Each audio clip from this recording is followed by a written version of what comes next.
નમસ્કાર. આજે અત્રેની પાટડી ખાતેની કસ્તુરબા ગાંધી બાલિકા વિદ્યાલય 3 ત્યાં એકદમ ઝેરીસર કોબરા નીકળી આવતા કસ્તુરબા ગાંધી બાલિકા વિદ્યાલયના સંચાલક બેન શ્રી પરિતાબેનની સમય સૂચકતાથી આજે આ સાપને આપણે સલામત રીતે રેસ્ક્યુ કરી શક્યા છીએ. આ સાપ વિશે આપ સૌને માહિતી આપી દઉં કે આ સાપને ગુજરાતીમાં કહેવામાં આવે છે નાગ, અંગ્રેજીમાં કહીએ છીએ આપણે એને સ્પેક્ટેકલ કોબરા એટલે કે કોબરા તરીકે ઓળખવામાં આવે છે. ગુજરાતમાં જોવા મળતી 4 મુખ્ય જે ઝેરી જાતના સાપો જે છે એમાંથી સૌથી વિશેલો સાપ એટલે કે સૌથી ઝેરી સાપ એ કોબરા કહેવામાં આવે છે.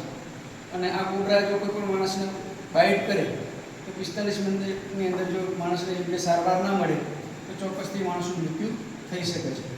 આનું ઝેર એ ન્યુરોટોક્સિક ઝેર હોય છે અને એ સીધી વ્યક્તિના ચેતાતંત્ર ઉપર અસર કરે છે. જ્યારે વ્યક્તિને આ બાઇટ કરે ત્યારે વ્યક્તિને ધીમે ધીમે ઊંઘ આવવા લાગે છે, એનું ચેતાતંત્ર નબળું પડે છે, વ્યક્તિને ચક્કર આવે છે અને વ્યક્તિને ઊંઘ આવે છે અને ધીમે ધીમે વ્યક્તિ કોમામાં ચાલ્યો જાય છે અને એ મૃત્યુને શરણ થાય છે.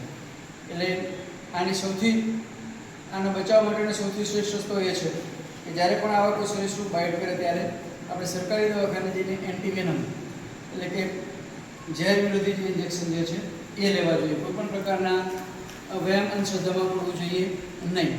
અને ખાસ સાવચેતી એ જ સલામતી, અને આવા સરીસૃપોથી સાવચેતી રાખવી એ જ આપણી સૌથી મોટી સલામતી છે.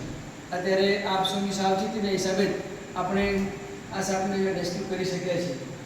અને બીજી સૌથી સારી બાબત એ છે કે અત્યારે અહીંયા વિદ્યાર્થીઓ હાજર નથી, જેથી કરીને ક્યાંય કોઈને પણ નુકસાન નહીં કરી શકવાની કોઈ સંભાવના નથી.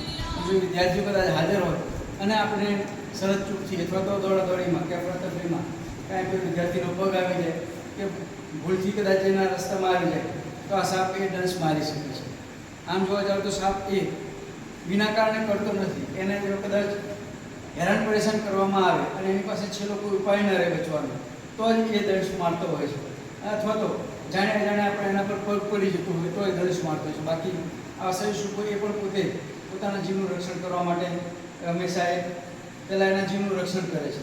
જેમ આપણને રક્ષા માટે હાથ પગ આપ્યા છે એમ કુદરતે એને એની રક્ષા માટે ઝેર આપેલું છે અને એ ઝેરનો ઉપયોગ એ એના સ્વરક્ષણ માટે કરે છે.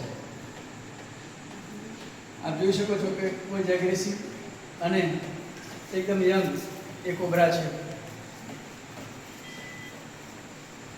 અને આપ સૌએ આ જીવને બચાવવાનું પણ કામ કર્યું છે. એના માટે આપ સૌનો ખૂબ ખૂબ ધન્યવાદ. ફરી વખત બેનનો આપણે ખૂબ ખૂબ ધન્યવાદ કરીશું કે એમણે સમય સૂચકતા વાપરી અને ફોનથી જાણ કરીને આપણે આ સાપને સલામત રીતે રેસ્ક્યુ કરી શકીએ.